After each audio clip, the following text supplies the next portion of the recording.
deep woods has completely dried and I'm ready to seal this piece using Gator Hide.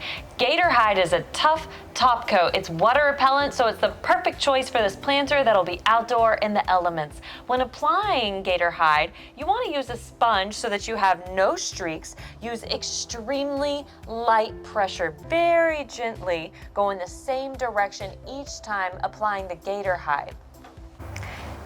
Very gently apply pressure to your sponge. Make sure to go in the same direction. You only want to go in the opposite direction if you see the Gator Hide start to pool on the ridges.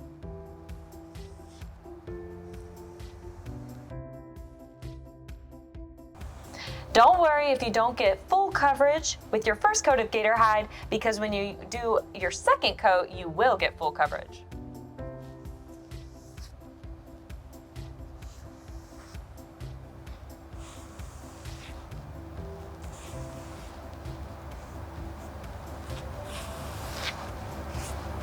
Another fun project completed using Dixie Belle products. I love how this planter has turned out. I used 2 coats of Slick Stick, 3 coats of Moonshine Metallics, Deep Woods, and 2 coats of Gator Hide. This piece is completely water repellent and it's gorgeous. I'm ready to put it outside in my garden.